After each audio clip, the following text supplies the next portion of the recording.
Hi everyone, welcome to this final Q&A of 2025. I'm Shakina and I'm from the OET education team. I'm here to answer all of your OET questions. Welcome if you've joined us via YouTube and Facebook.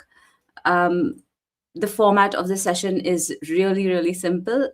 If you've got a question that you would like me to answer, you need to put it in the chat or the comment section on the platform you're joining from. And I'll see those questions coming in here and I will do my best to answer as many as possible in the next 60 minutes. So yes, just a reminder, if you've got a question, please do put it in chat and comments right now. And I look forward to answering all of your questions.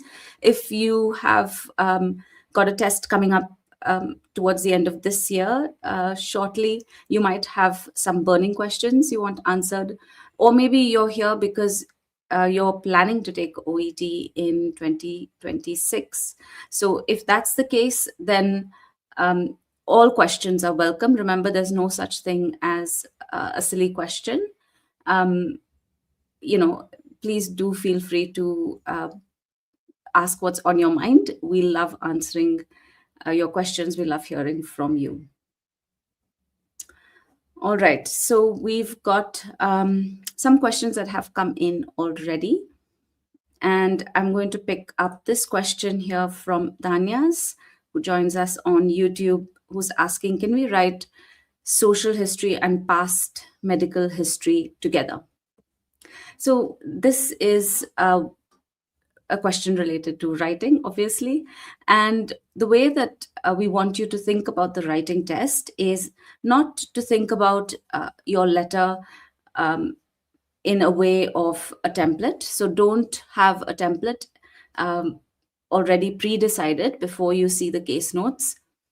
Always make sure that you are flexible and you have you're open to what the case notes are about, and that you organize information in your letter for your reader based on the order of importance, based on what's important for your reader to know.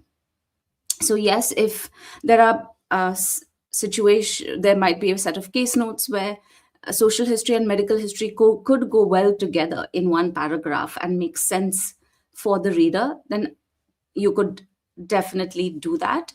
But to force it and to make it a rule that you write social history and medical history together, that's not something that we recommend. Like I said, there's no template. The assessors don't have a fixed letter that they're checking your letter against. They're using the criteria to assess your letter. So be flexible and always focus on your reader when you are making decisions about how to structure your letter. I'm going to put into chat a really great blog article, which is about our reader strategy. That will help you sort of understand a little bit more about what I'm talking about. So just putting that in chat right now. And this is a good blog for you to bookmark and go back to after this session.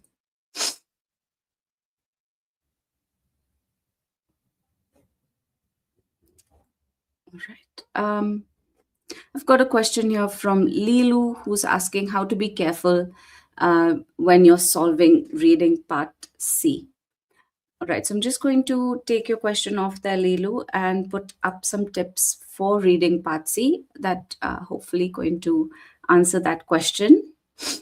So the first tip here is to make sure you manage your time. Remember, you have 45 minutes to answer your 6 part B questions, and then the 2 part C passages, so 16 questions from part C. So make sure you give about 10 to 12 minutes for your part B questions, and then the rest of the time, 35 minutes, split equally between the 2 part C passages. That's roughly how you would manage your time. While you are answering questions in part C, make sure that you find evidence for all of the options. Oftentimes, what candidates do is they see a word in the options that they see in the text, and they try and match. They feel that there's a match in the words. It looks similar, and therefore that must be the right answer.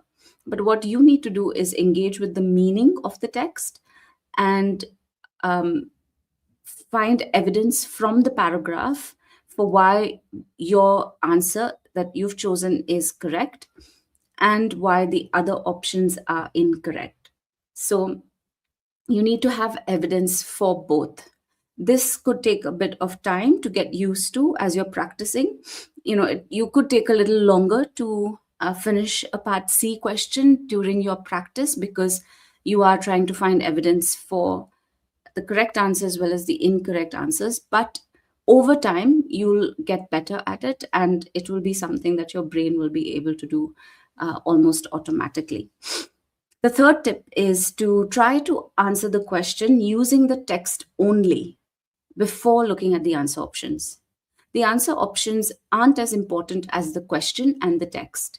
So try to answer, try maybe use a piece of paper if you're doing practice on paper, or if you're doing a computer based test, then try and cover the options with your palm and try to answer the question just using the text. Try and answer it in your own words and then look at the answer options. If you try this, you'll find that you grow more confident in your answer, and you're able to identify the correct option with more confidence. And this is because you are engaging with the text and figuring out the meaning rather than just looking for words in the options that are also in the text.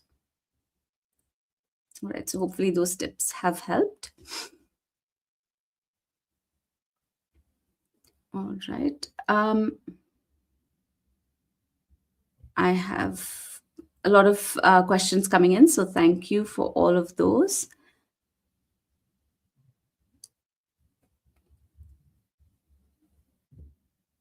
All right, I've got a question here from Berry Jackson's on YouTube. Is it possible in a typical OET writing task to have to write about a couple instead of the one patient? So in all official OET tasks, you'll see that there is only one patient. If there are two people mentioned, sometimes, for example, you'll have a mother and an infant, the focus is still just one patient. That is the subject of the writing task. So make sure that you're looking for that. You'll see it very clearly in official case notes. If you find case notes where there are two patients, it's very likely that you're using unofficial tasks. Now, we strongly advise against using unofficial tasks because they can misrepresent what the test is all about. And so if you've been practicing with them, when you go into test day, you could come in for a big shock because it's not what you practiced on. So again, just a word of caution about using unofficial material. All right. I've got a question here from Eldiri on YouTube saying, where do I start? Do I start with listening, speaking, or reading and writing? And where do I find all of the materials? So this is a great question. We have an excellent resource called the OET Study Guide. It's a free downloadable PDF that you can find on our website. And I'm going to share the link with you in chat. The study guide has, it's organized very simply, very clearly. You have the 4 subtests and then each part of those tests. So for reading and listening, parts A, B, and C. And then for speaking, the 2 role plays and writing the letter. All of that is organized in a way that you can find the best resources from our website, all in that one study guide. So I'm going to share the link with you in chat right now, and encourage you to download the study guide.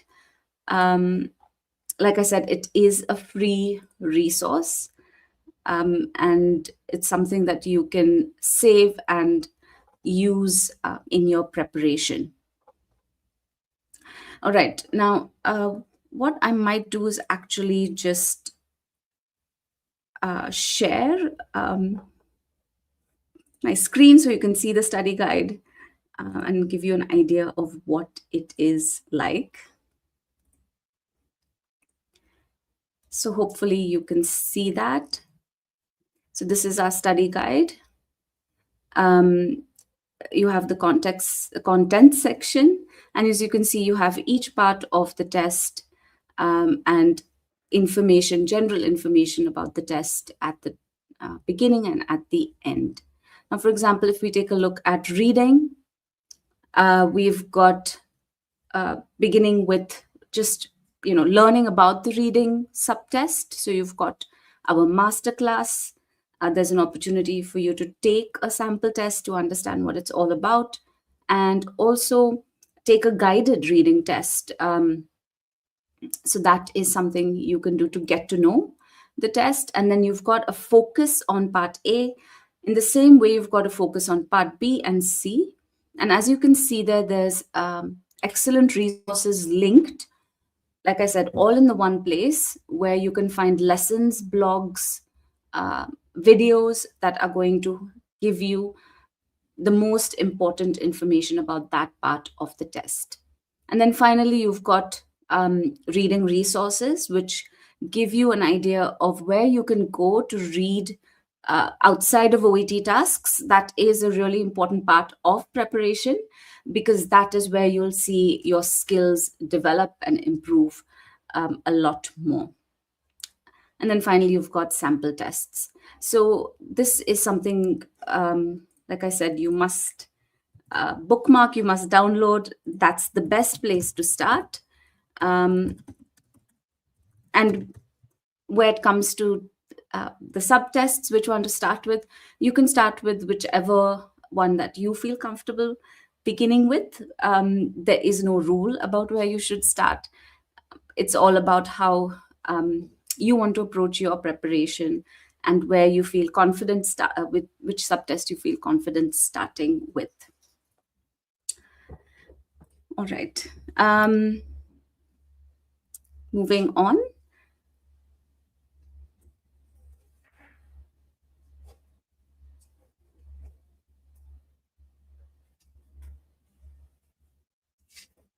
All right. So I've got a question here from Chinu. Could I get sample case notes of radiography? Yes, Chinu, you can definitely get those notes on our website, oet.com. We have our sample tests page, which links to sample tests for both OET on computer and OET on paper. And that's where you'll find sample tests related to your profession. You can also find additional sample tests on our in our OET store. I'm putting in the link to that now, and these are sample tests that you can purchase in addition to the ones on the website. Now, I'm going to share a resource that is really great if you're preparing for writing, no matter what profession. It's our graded samples booklet. We have 30 samples from writing and 30 from speaking. These samples are from a range of professions, and you'll be able to see strengths and weaknesses of these samples as assessed by the assessors. So they've given commentary about what's good and what needs to be worked on in these samples. This is a great way to prepare, because you see what the assessors praise, and therefore what would score higher in the criteria, and of course what needs improvement. Applying that to your own writing, that understanding to your own writing, is a great way to prepare. And there's lots of tips for how you can do that. It doesn't matter what your profession is. You can use all of the samples there to really glean and learn, understand what the assessors are after.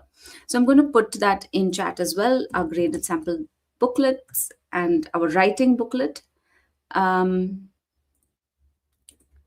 just putting that right now.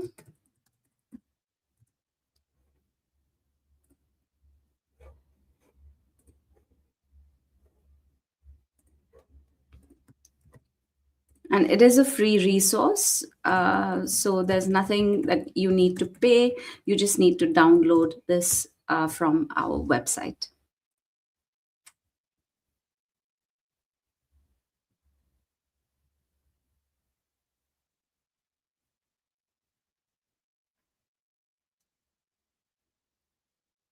All right.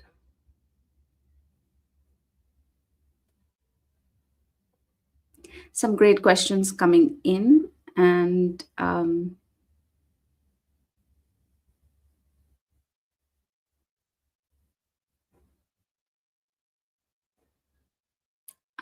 am.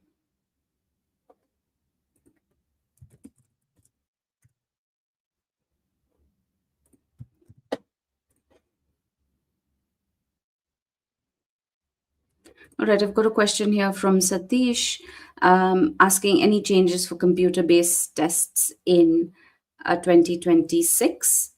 So, Satish, where it concerns skills being tested, the format of the test, those are all going to be the same. We have, of course, for OET at home candidates, released a new speaking platform. So, OET at home candidates are taking their speaking test on a new platform from the comfort of their homes. And I'm just putting in uh, a news article about that. We are expecting that this will be available soon to any computer based candidate. So I'm just putting that in chat now for you to check out.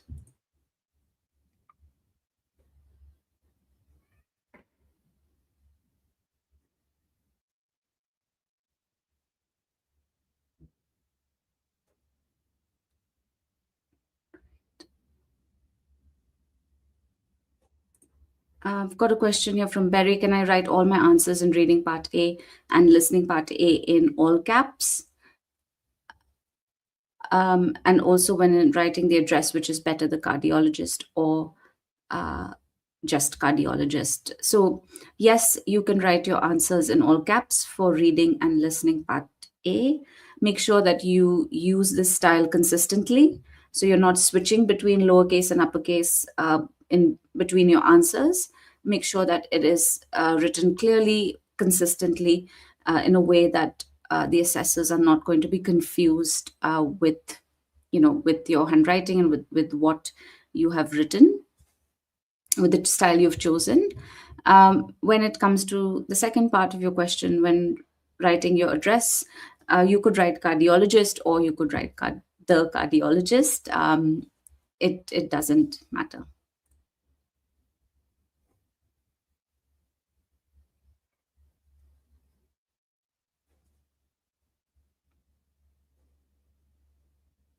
Right.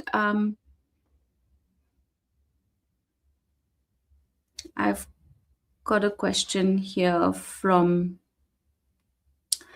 um, non-entity on YouTube, asking if there's any recommendations uh, to help improve scores for writing. So I'm going to recommend a resource here, which is our writing guide. And the writing guide is an excellent resource because it walks you through each criterion and the criteria what the assessors are using to mark your letter. So, understanding the criteria and what they're all about is a good place to start. The writing guide gives you lots of tips. It also gives you examples um, of y- good examples and explains those examples so you understand the criteria. So that is one place that you can begin. And of course, the other resource I shared a little earlier, which was the graded samples booklet, that is an excellent resource if you're looking to improve your score in writing.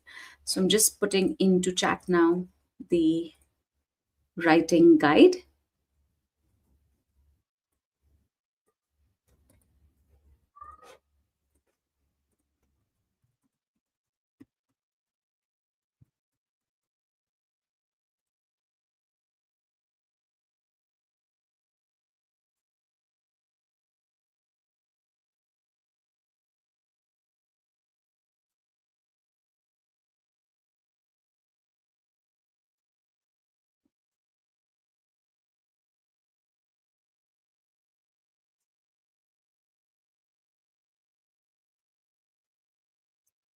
All right. So I'm looking for some newer questions.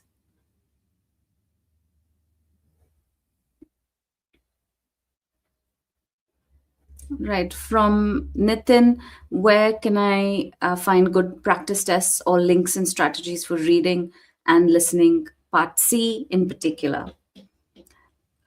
Great question, Nitin. I'm going to recommend the complete guides to you for those parts of the test. They give you a good overview of the strategies that you can use.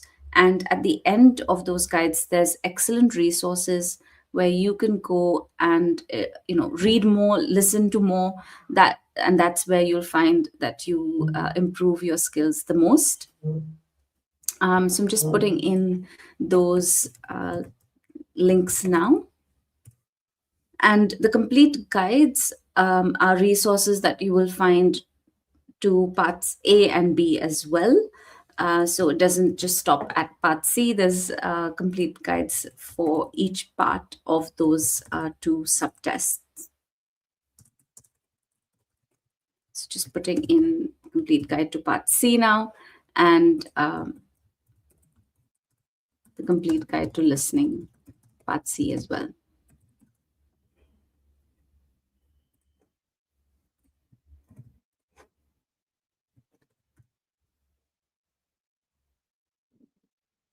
And of course, if you haven't already, our sample tests on our website are another excellent resource for you, where you can find material sample tests for you to practice with.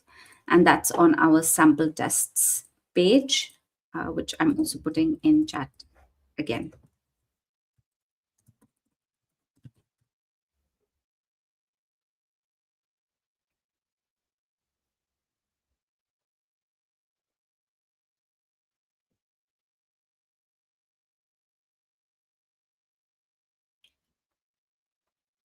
All right. Some really good questions coming in. And going to I spoke about this a little earlier, but Sami on YouTube's asking, is there one way one can correctly identify the right answers when doing reading part C? What I find is that the answers are usually implied, and that can be sometimes difficult to identify. So, yes, a reading part C tests your ability to identify a writer's attitude and opinion, and that is something that is not directly stated, that the writer might give away by using certain words, sometimes adjectives, maybe the use of certain examples shows you their attitude towards something. And so that is something that you need to work on to get more familiar with that kind of language. The best way to do that is to read more of those kinds of texts. Now, in reading part C, you'll encounter texts that you would typically read when you're working on your professional development. So, when you want to update your knowledge or learn something about developments in your field, you would read articles that have opinions on, opinions on a new technology, for example, or a new treatment style. That's when you would, typically read and reading part C is all about that. So there is no one strategy. It's just about sort of getting more familiar with that kind of language and identifying um, how that language is expressed. Like I said, through things like adjectives, and uh, through examples, through the way that facts and figures are used sometimes.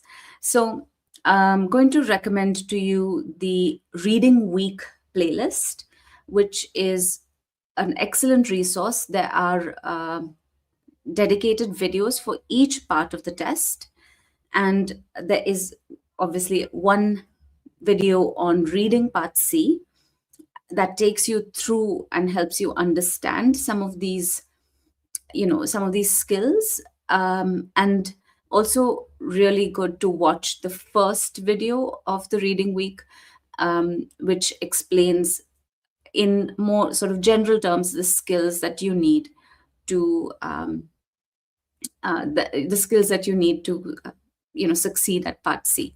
So I'm putting that in chat now. It's something for you to bookmark and have a look at after the session.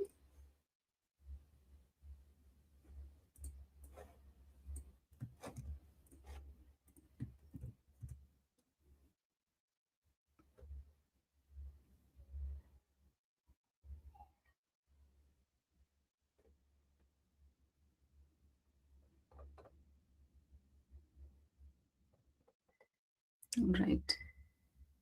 If you've just joined us, welcome. And it's not too late to put in a question. Please do put in a question if you've got one. Um, I'm going to try my best to answer as many of the questions that have come in already. And hopefully, we'll get to your question as well.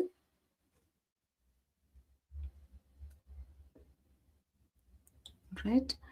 I've got a question here from Harry. Can someone practice speaking alone without having a partner to practice with?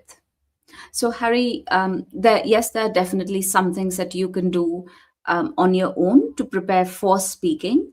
One of them is to understand what the clinical communication criteria are and what skills you need to demonstrate in your role play. An excellent resource for this is our Speaking Booster course. It's a free course that you can take online. It's on our, uh, you know, candidate portal, and it really is something that will give you an idea. There's lots of practice exercises that you can do that will help you understand what skills you need to demonstrate. It's something that you can take on your phone. If you're traveling, you can practice. If you've got a laptop, great. But it's something you can do at any time, anywhere. So that's the first thing. The other thing that you can do is, just speak more with your friends, with your family. That is a great way to improve your speaking, just becoming more confident in your own speaking ability, and speaking with friends, with family, with colleagues around you. If you haven't got another OET candidate as your partner, as a partner, then a friend or a family member can be equally as good to practice with. And in fact, because they aren't medical professionals, they can, uh, be more sort of patient like, and so they're good to practice with as well. And definitely, if you would like, um, you could use AI to give you feedback on your language aspect, on the language aspect of your speaking.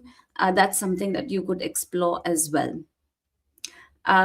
But yes, if you want to specifically practice a role play and in those test conditions, it's nice to have a partner to practice with.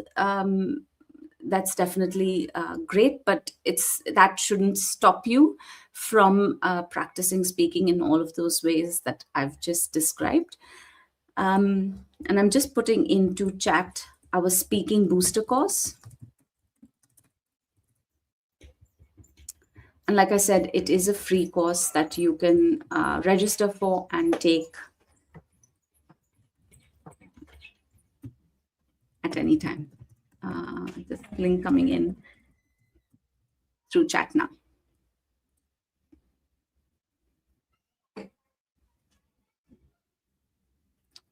All right, a question from Yadhanya is how to write the name of a medicine. Is it necessary to write the medicine name as a capital letter? So obviously, if it's a generic medicine, the rule is, in English grammar, you would write it in small case. And if it's a specific name, a brand name, that would be written in with starting with a capital letter. Now, remember that we're not testing your medical knowledge here. So whether it's brand name or a generic name, our advice to you would be to copy exactly what's in the notes, so that that way there's less confusion for you um, when you're writing your letter.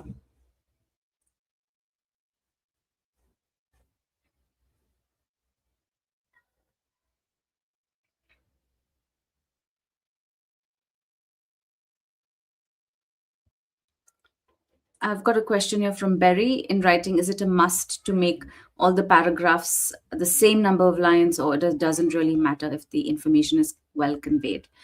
So the bit of your question is what is absolutely right. You can write any number of paragraphs. Those paragraphs can have any number of lines. It doesn't matter as long as you're communicating information that the reader needs appropriately and in a way that is well organized.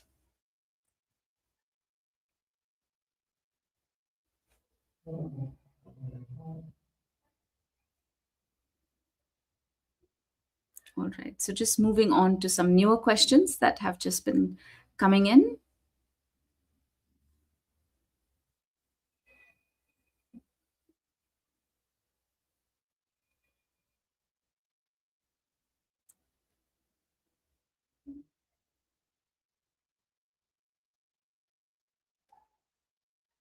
um,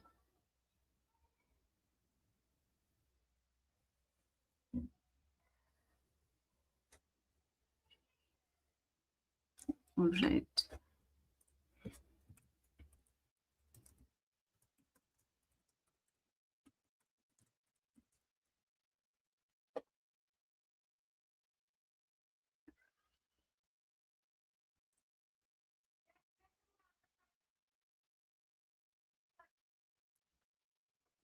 Right.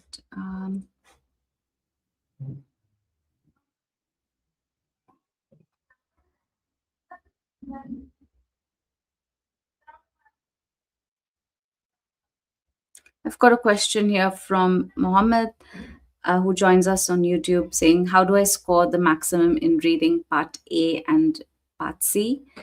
So I talked about part C a little earlier. So I'm going to talk about part A right now. I'm just going to take off your question to display my tips for part A. With reading part A, you need to, or we recommend you go through the questions in order. And that is because the first set of questions, the matching questions, are designed to help you get familiar with each of the four texts. So by doing them, you understand what kind of texts they are and what information might be contained in them. You can answer those questions pretty quickly, and then move on to the other two sets of questions. In fact, answering those questions will help you know where you can find the answers for the short answer questions and the matching and the sentence completion questions. The second tip is to use the use text features to find your answers quickly. Now, remember, in reading part A, you don't need to read every word, you don't need to read every line. All you need to do is to move your eyes around in any direction using text features like headings, subheadings, words in brackets, highlighted words in bold, um, row headings if it's a table, column headings, to get an idea of what kind of information is there. So that will help you understand where you can find the information you're looking for. And then once you know the general place, general area where it is, then you can go in and sort of zoom into that bit and read carefully to find the answer. So don't waste your time reading every single word, uh, every single sentence. Use text features. And reading part A, you'll see, has a lot of these text features to make it easy to find your answers. That's because that's the way these sorts of texts are organized in real life. The third tip is to make sure that your spelling is 100% accurate. Now, we know that candidates lose a lot of marks, waste marks, because they haven't copied the answers as they are from the text. And that is something that is easily avoidable. So make sure that your spelling is 100% accurate. Spend a few extra seconds checking if you've copied it correctly. And the final tip, don't panic about time. Now, it sounds easy for me to say, but it is something that you should, think you can practice this. So when you start out, or the next time you practice reading part A, don't worry about the time. Remove the time. Give as much time as you need to finish all of the questions. If that's 30 minutes, that's fine. And once you've done this, try and understand, how you answered the questions, what skills were you using, how did you read, and from that you'll be able to identify, how you went about answering the questions. And then once you're comfortable with the skills that you need, then you can slowly reduce the time, and work your way down to 15 minutes. Because the time pressure is there, but that is something that is there not to make the test extra difficult. It's there because that's how you would read in real life. Any reading part A text, if you think about it, where you would read it, how you would read it, it's because you're usually in the middle of your busy workday, you're caring for a patient or you're performing a certain task, and you're in that moment trying to find information, specific information to complete a task. And that is the idea behind the time limit in part A. And so if you think about it, this is something you're probably doing already, just not in a test environment. So reassure yourself that this is something that you're already doing in real life. Maybe you do it in your first language, not in English, but that skill is the same. That reading skill is the same. So those were my tips for reading part A.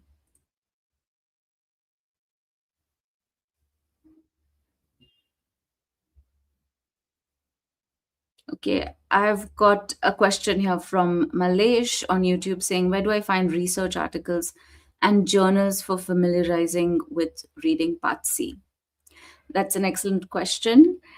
So just to clarify, in reading part C, you don't read the actual research article or a journal article.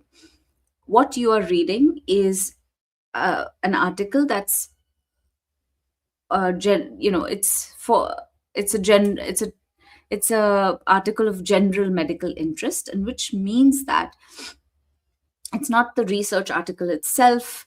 It's something that's referring to research, or referring to a study, but it contains opinions of different experts, or presents a development from different perspectives, different angles. So that's the kind of reading that you're doing in part C. You're not actually reading a journal or a research article itself. Now, where do you find more of these kinds of articles? Well, there's lots of places on the internet where you can access these articles for free. um, I'm going to share with you the complete guide to reading part C. I shared that a little bit earlier. At the end of the complete guide, you have some links there that take you to different websites where you can find more of these kinds of articles. And it's excellent if you've decided you want to do more reading outside of OET practice tasks. As I said a little bit earlier, this is really where you'll see your skills develop and improve as you build these into sort of your daily, as you build a daily reading habit. So just putting into chat again our complete guide to reading part C.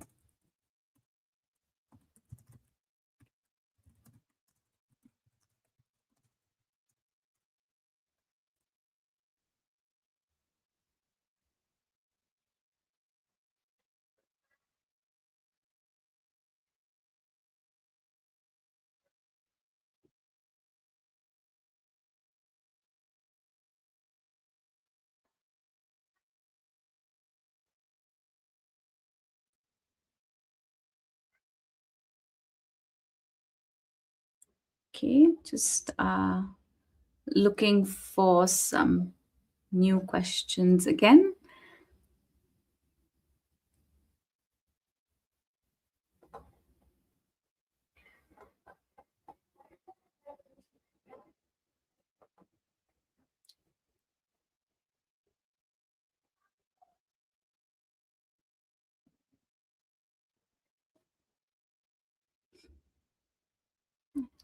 Right.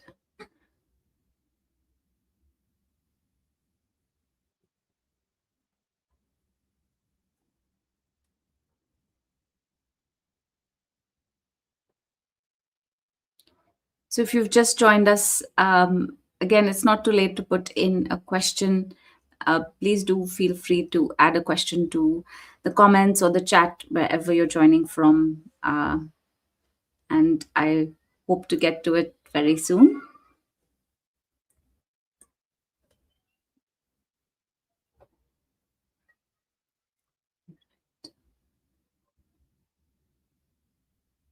I've got a question from Berry about using a mirror or moving your computer around in the speaking test on computer. And I'm just going to pull that up. So this question from Berry in OED on computer: is it a must to have a mirror, or can the laptop be carried around to view the environment? So yes, you could do either. I'm going to recommend to you our speaking test day guide, or a test day guide for OET on computer, that has all of the information that you need to take the speaking test on computer. It's a good idea to go through the guide in detail because there's different things that are explained, and definitely a good idea to go through it well in advance of your test, so you know exactly what you need to prepare. So just putting in the test day guides.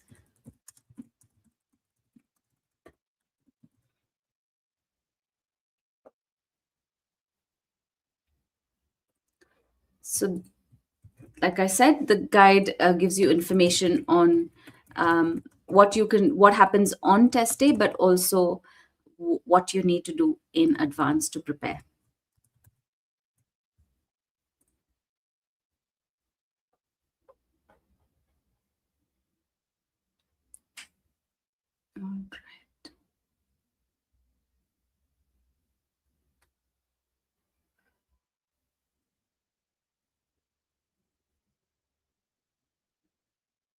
All right, I've got a question here from Anya on YouTube saying why should we retake all the tests if we have failed only one? So that is a fair question. This is something that is not something that we at OET decide. It's something that is decided by the regulator that you're applying to. So regulators decide what the score that they accept is, and if they would allow single subtest retakes. Some regulators allow things like clubbing your scores from two different test sittings. And like I said, this is something that's decided by the regulator. um, I've got our a great recommendation on where to find more information about regulators. It's our Who Recognizes OET page. On this page, you'll find all of the regulators that accept OET, and you'll also find information about them. For example, what scores they accept, what test mode do they accept, and then there's links there to their website that will tell you, again, just give you more information on their specific requirements. So I'm just putting into chat now Who Recognizes OET page.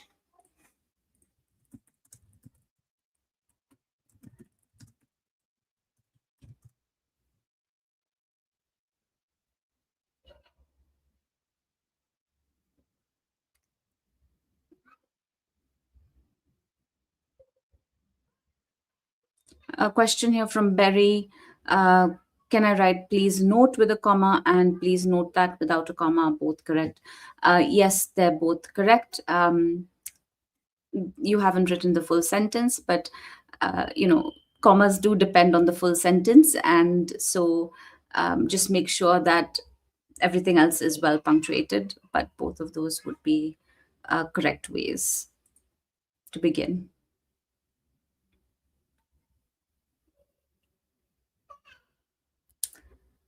All right, so I've got a question here from Mohammed, a request to repeat some of the tips for reading Part C, and talk a little bit about solving reading Part C. So I'm just going to remove your question there and put up some tips that I shared a little earlier, but just repeating them. So with reading Part C, this is something you need to manage your time with. Part B. So you've got 45 minutes for both Parts B and C. Make sure that you finish Part B questions in about 10 to 12 minutes. So you've got 35 minutes to split between the two Part C texts. The most important advice that we would give for reading Part C is to find evidence from the text for your answer. And oftentimes, candidates try and match keywords from the options. If they see something in the text that seems similar or means the same, then they choose that option as the answer because it's mentioned in the text. But that's not really how the questions are designed. The questions are designed in such a way that you really need to engage with the meaning of the text. And the best way to do it is to go back to the text and find evidence for all of the options. So the answer that you choose to be the correct one, of course, you need to find evidence for that, but you also need to find evidence for why the other options are incorrect and from the text. So doing this consistently as you're practicing could take a little bit more time, but it is something that will pay off because eventually you'll become used to, your brain will sort of get used to finding evidence from the text. The third tip is to try and answer the question before you look at the answer options. Candidates are often distracted by the options, and so covering the options and then just answering the question in your own words from the text is an excellent skill or strategy that you can develop. Once you've answered the question in your own words, then look at the options, and you'll find that you're more confident of your answer, and you've got a better understanding of the text, so you're not easily distracted by the options. And another final thing, which isn't here, but a few couple of questions came in earlier about part C being, the questions or the answers are implied. And that is absolutely correct. You need to understand that um, the kinds of texts that you read in part C are different from A and B. And so the strategies that you use for A and B can't really be used for part C, or rather, the things that you're going to be reading in part C are very different. Here, you're looking for attitude, for opinion of the writer. Oftentimes, you also understanding what the writer is saying, what's the main idea that the writer is trying to put across. Those are all the kinds of skills that you need to practice for part C. And I'm going to recommend our Reading Week playlist again. I shared that a little earlier in chat, but there's a dedicated section on part C with lots of strategies. And also the first and the last sessions of the Reading Week playlist are really useful because they explain a little bit more about the kinds of skills you need to develop to improve in reading part C.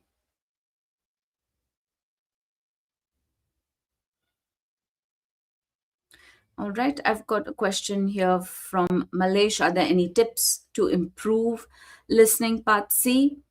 And there was an earlier question about presentations in listening part C, and how to get better at listening to those. So again, I'm going to just hide your question to display my own tips for listening part C here. So with listening part C, you get 90 seconds to read the questions. That is a lot of time, so make sure you use it wisely. My advice would be to read the questions first. So read all of the questions first carefully. Don't read the answer options, because the way that the listening audios are designed is that with interviews, the interviewer's question will signal for you to move on to the next question. And with presentations, you'll have a cue. So the presenter will say something that will signal that you move on to the next question. So it's so you've already got an idea of when you need to move on. So therefore, you can spend your time really focusing on what is being asked in that question. What's the focus of that section that you're listening to? Then, if you have some extra time, read the answer options for as many questions as you can. And make sure that when you're reading the options, you're trying to notice the difference between the options. What's the difference in the meaning between the options? The second tip is to keep your focus. Now, easy for me to say. Again, this is something that you can easily lose if you're worried that you didn't answer a question or you missed a question. Don't let that worry you. Your idea should be to answer as many questions as you can in listening part C. If you've done well in listening A and listening B, there is some allowance where maybe you can get a couple of questions wrong. That's fine, or miss a couple of questions. So don't worry about the question that you've missed. Move on and keep your focus. This and this is the third tip that you can see there is, like I said, to move on with the audio. And it's something that takes a little bit of practice, a little bit of consistency with your listening. And so keeping your focus for 5 minutes straight, and then again for 5 minutes for the second listening part. See, audio is something that won't come automatically. It's something you need to build into something, your routine. And definitely remembering that listening part C comes at the end of the listening test. So you've already been concentrating for a good 30 minutes. So building up your stamina and getting used to listening to something for 40 minutes straight with concentration is a really good way to improve and to build up your skill and to build up your stamina. All right. So those were my tips for listening, Patsy.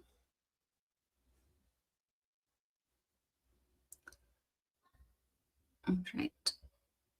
Um, Question here from Berry. In reading part A on computer, will it be possible to leave a question and to move on if you can't find the answer and come back later before the time is up?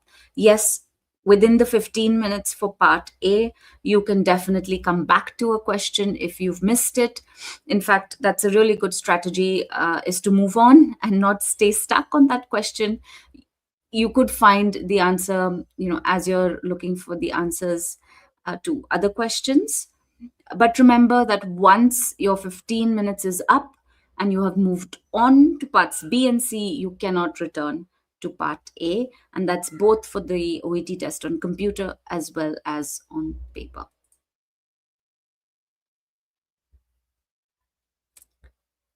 All right, so we've come to the last couple of minutes of the Q&A. And I am just looking for one last question any question that I've missed that I can answer for today.